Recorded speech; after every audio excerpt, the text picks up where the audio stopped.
আসসালামু আলাইকুম। কেমন আছেন আপনারা সবাই? আশা করছি সবাই অনেক বেশি ভালো আছেন। সবাইকে আবারও একবার আমন্ত্রণ করছি সাদামাটা রান্নাঘর অ্যান্ড ব্লগসের আরেকটি নতুন ভিডিও দেখার জন্য। আজকে আমি আপনাদের মাঝে ইফতার স্পেশাল রেসিপি নিয়ে হাজির হয়েছি। সামান্য মুরগির মাংস আর আলু দিয়ে ঝটপট তৈরি করে নিতে পারবেন। নতুন ধরনের রেসিপি খেতে কিন্তু ভীষণ ভালো লাগে। এখানে আমি মুরগির মাংস নিয়েছি, বুকের মাংসটা ছোট, ছোট করে কেটে নিয়েছি। এই মাংসটা এখন আরও ছোট, ছোট করে কেটে নিব। তবে একেবারে কিমা করা যাবে না। মুরগির মাংস এভাবে কেটে নিয়েছি, কিমা করে নেইনি। এভাবে নিলে খেতে বেশি ভালো লাগে।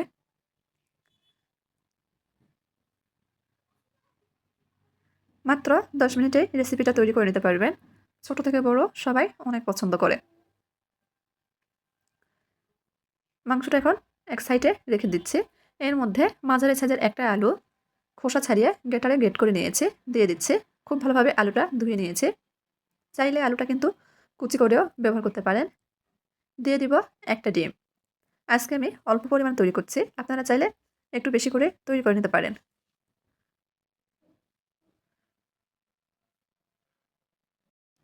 বেশি করে তৈরি করে ফ্রোজেন করে রেখে দিতে পারেন। ভেজে নেওয়ার আধা ঘন্টা আগে বের করে ভেজে নিলেই হয়ে যাবে। এখন এর মধ্যে সামান্য পরিমাণ গোলমরিচ গুঁড়া দিয়ে দিচ্ছি। দিয়ে দিব সয়া সস। এখানে হাফ চামচ পরিমাণ সয়া সস ব্যবহার করছি। খুব ভালোভাবে মেখে নেব। মেখে ১০ মিনিটের জন্য রেস্টে রেখে দিব। চাইলে কিন্তু সঙ্গে সঙ্গেই তৈরি করে নিতে পারেন। রেস্টে রাখার প্রয়োজন নেই। তবে আমার হাতে সময় ছিল, সেজন্য রেস্টে রেখে দিয়েছি। ১০ মিনিট পর এখানে দিয়ে দিচ্ছি হাফ চামচ মতো কাঁচামরিচ কুচি। দিয়ে দিব হাফ কাপ পরিমাণ পেঁয়াজ কুচি। পেঁয়াজের পরিমাণটা বাড়িয়ে দিলে কিন্তু বেশি ভালো লাগে খেতে। দিয়ে দিব স্বাদ অনুযায়ী লবণ। যেহেতু সয়া সসে লবণ থাকে, লবণটা একটু বুঝে ব্যবহার করতে হবে। দিয়ে দিচ্ছি হাফ চামচ গুঁড়া মরিচ, সামান্য পরিমাণ হলুদ গুঁড়া, হাফ চামচ ভাজা জিরার গুঁড়া আর হাফ চামচ মতো ধনিয়া গুঁড়া। খুব ভালোভাবে মেখে নিব।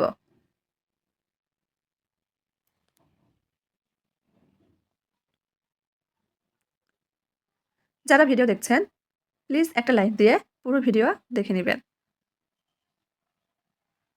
ভালোভাবে মেখে নিয়েছি। এখন এর মধ্যে হাফ চামচ পরিমাণ আদা রসুন বাটা দিয়ে দিচ্ছি। আবারও ভালোভাবে মেখে নেব। আপনারা এই পর্যায়ে চাইলে চিকেন মশলাটা ব্যবহার করতে পারেন। এখন এর মধ্যে দিয়ে দিচ্ছি ২ টেবিল চামচ মতো বেসন আর ২ টেবিল চামচ মতো চালের আটা। চালের আটা দেওয়ার কারণে কিন্তু বেশি মুচমুচে হয়, খেতে ভালো লাগে। আবারও খুব ভালোভাবে মেখে নেব। বেসন আর চালের আটা এখানে বাইন্ডিং এর কাজ করবে আর মুচমুচে করবে। শুধুমাত্র রমজানের ইফতারে নয়, যেকোনো সময় ঝটপট চায়ের সাথে কিন্তু বানিয়ে দিতে পারেন এই নাস্তা রেসিপিটি। খেতে কিন্তু দুর্দান্ত লাগে। ভালোভাবে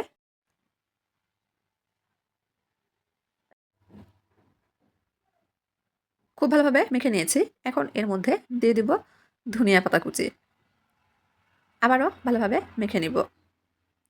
আপনারা চাইলে এ পর্যায়ে কিন্তু ধনিয়া পাতা কুচিটা স্কিপ করে ফ্রোজেন করে রেখে দিতে পারেন। ভেজে নেওয়ার আধা ঘন্টা আগে বের করে ভেজে নিতে পারবেন। আবারও ভালোভাবে মেখে নিয়েছি। এখন এগুলো ভেজে নেওয়ার পালা।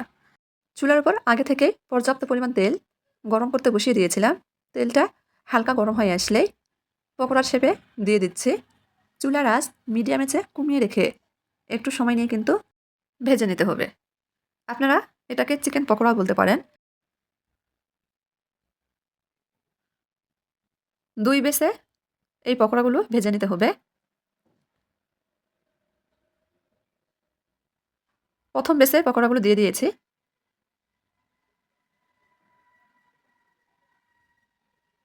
আবারও বলছি, একটু সময় নিয়ে এই চিকেন পকোড়াগুলো ভেজে নিতে হবে। তা না হলে কিন্তু উপরে খুব তাড়াতাড়ি কালার চলে আসবে, ভিতরে কাঁচা থেকে যাবে। যেহেতু চিকেন দিয়ে তৈরি করছি, সেজন্য একটু সময় নিয়ে ভেজে নিতে হবে। অনবরত নেড়ে চেড়ে উল্টিয়ে পাল্টিয়ে ভেজে নিচ্ছি। খুব সুন্দর কালার চলে এসেছে। এখন তেল ঝরিয়ে উঠিয়ে নিব। বাকি পকোড়াগুলো একইভাবে ভেজে নিব। আমি সবসময় চেষ্টা করি আপনাদের মাঝে হাতের কাছে থাকা ঘরোয়া উপকরণের রেসিপিগুলো শেয়ার করার জন্য। আমার এই সহজ রেসিপিগুলো ভালো লাগলে প্লিজ সবাই চ্যানেলটি সাবস্ক্রাইব করবেন। লাইক, কমেন্ট, শেয়ার করে নিয়মিত চ্যানেলের পাশেই থাকবেন। এই যে সবগুলো পকোড়া ভেজে নিয়েছি।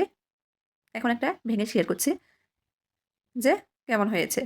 উপরটা কিন্তু একেবারে মুচমুচে হয়েছে। চাইলে আসছে রমজান মাসে ইফতারের জন্য তৈরি করে দেখতে পারেন। সবাই কিন্তু অনেক পছন্দ করবে। তো এখন আপনাদের মাঝে রমজান স্পেশাল আরেকটি জনপ্রিয় রেসিপি শেয়ার করছি। ইফতারে যেন ছোলা বুট ছাড়া আমাদের চলেই না। একটু অন্যরকমভাবে সিক্রেট পদ্ধতিতে তৈরি করছি। তো চলেন দেখি তৈরির পুরো প্রস্তুত প্রণালী। এখানে 1 কাপ মতো ছোলা বা বুট আগে থেকে সারা রাতের জন্য ভিজিয়ে রেখেছিলাম। ডালগুলো ভালোভাবে ধুয়ে চুলার উপর ফ্রাই প্যানের মধ্যে পর্যাপ্ত পরিমাণ পানি দিয়ে সেদ্ধ করার জন্য বসিয়ে দিয়েছি। সঙ্গে 2টা মাঝারি সাইজের আলু খোসা ছাড়িয়ে নিয়েছি। আলু দুটাও খুব ভালোভাবে সেদ্ধ করে নেব। দিয়ে দিচ্ছি সামান্য পরিমাণ লবণ। মিশিয়ে নিচ্ছি। খুব ভালোভাবে সেদ্ধ করে নেব। ছোলাটা প্রায় সেদ্ধ হয়ে গেছে। যে পানিটা দিয়েছিলাম পানিটা অনেকটাই কমে এসেছে। চেক করে দেখছি সেদ্ধ হয়েছে কিনা। আলুগুলো সেদ্ধ হয়ে গেছে। ছোলাটা খুব ভালোভাবে সেদ্ধ হয়ে গেছে। পানি ঝরিয়ে নিব। চুলার উপর আবারও কড়াই বসিয়ে দিয়েছি।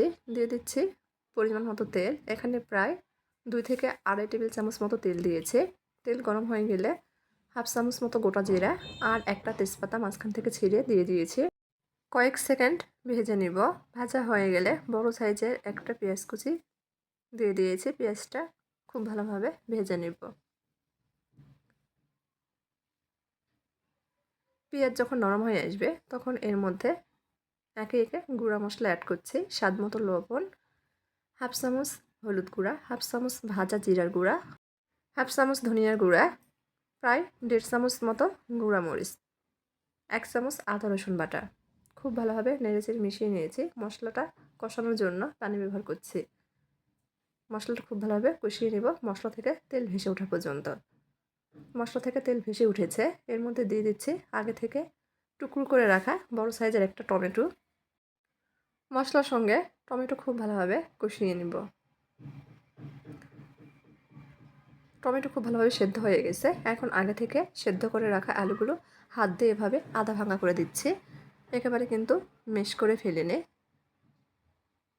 এখন মশলার সঙ্গে আলু খুব ভালোভাবে কষিয়ে নিব। কষাতে কষাতে আলুগুলো কিন্তু আরও গলে যাবে।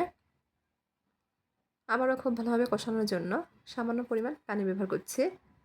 কষিয়ে নিচ্ছি। কষানো হয়ে গেছে। তেল ছেড়ে দিয়েছে। 2 থেকে 3টা কাঁচামরিচ ফালি দিচ্ছি সুন্দর ফ্লেভারের জন্য। আগে থেকে সেদ্ধ করে রাখা ছোলা দিয়ে দিচ্ছি। মশলার সঙ্গে খুব ভালোভাবে কষিয়ে নিব। এখানে আর কোনো বাড়তি পানি ব্যবহার করব না। মশলাতে খুব ভালোভাবে রান্না করে নেব। এভাবে একবার ছোলা বা বুট ভুনা করে খেয়ে দেখবেন। খেতে কিন্তু সত্যিই অসাধারণ হয়ে থাকে।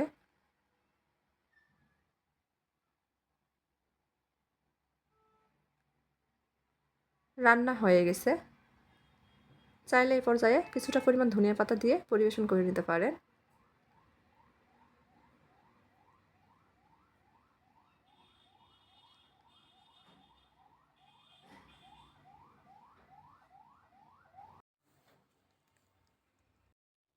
দেখেন রান্না হয়ে গেছে। চুলাটা বন্ধ করে দিব।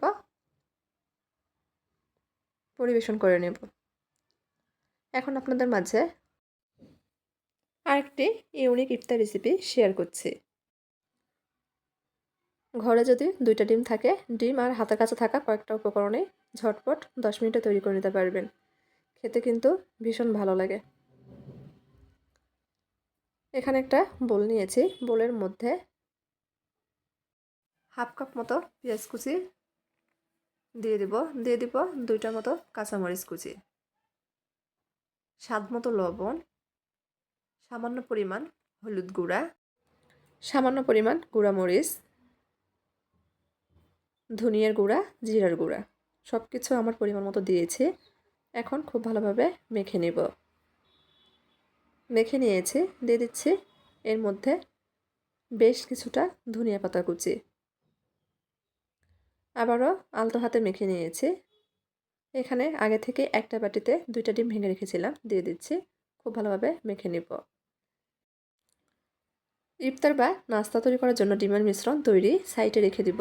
এখানে আরেকটা বোল নিয়েছি, বোলের মধ্যে দিয়ে দিচ্ছি 1.5 টেবিল চামচ মতো বেসন, 1.5 টেবিল চামচ মতো চালের গুঁড়া, 1 টেবিল চামচ আটা, দিয়ে দিচ্ছি স্বাদ মতো লবণ, হাফ চামচ গুঁড়া মরিচ, সামান্য পরিমাণ হলুদ গুঁড়া আর হাফ চামচ চিলি ফ্লেক্স।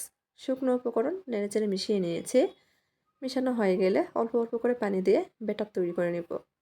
এই ব্যাটার কিন্তু একেবারে পাতলা করে তৈরি করা যাবে না, আবার খুব গাঢ় করা যাবে না। একটু সময় নিয়ে ব্যাটার তৈরি করে নিতে হবে, যাতে এর মধ্যে কোনো প্রকার দলা বা শক্ত ভাব না থাকে। ব্যাটারের ঘনত্ব দেখেন, ঠিক এরকম ঘনত্ব তৈরি করে নিতে হবে। এখন এর মধ্যে দিয়ে দিচ্ছি 1 টেবিল চামচ পরিমাণ মতো ধনিয়া পাতা কুচি, নেড়েচেড়ে মিশিয়ে নিচ্ছি। সাইডে রেখে দিব। চুলার উপর ফ্রাই প্যান বসিয়ে দিয়েছি, দিয়ে দিচ্ছি সামান্য পরিমাণ তেল। তেল যখন খুব ভালোভাবে গরম হয়ে আসবে, দিয়ে দিব আগে থেকে মেখে রাখা ডিমের মিশ্রণ। পুরোটাই দিয়ে দিয়েছি। খুন্তি দিয়েই একটু ছড়িয়ে নিচ্ছি। চৌকোনা শেপ দেওয়ার চেষ্টা করছি। এপাশ ওপাশ খুব ভালোভাবে ভেজে নিয়েছি। এখন খুন্তির সাহায্যে এভাবে লম্বা লম্বা করে কেটে নিচ্ছি।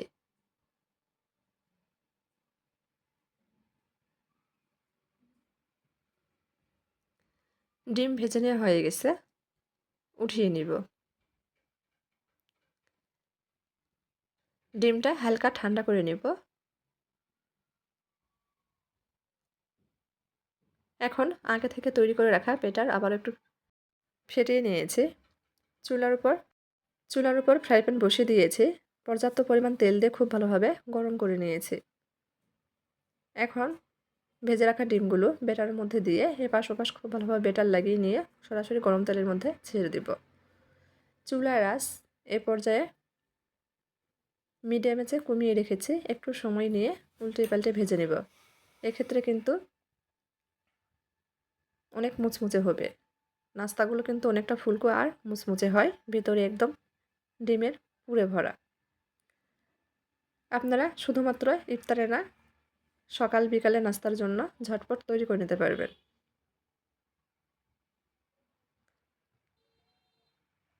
একবার তৈরি করে দেখতে পারেন, বাসার ছোট থেকে বড় সবাই কিন্তু অনেক পছন্দ করবে।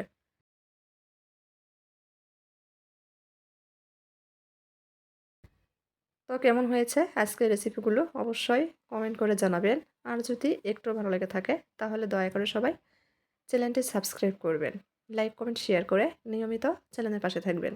দেখেন কতটা মুচমুচে হয়েছে, ভিতরে ডিমের পুরে ভরা। তো আজকের মতো এই পর্যন্তই। সবাই ভালো থাকবেন। আল্লাহ হাফেজ।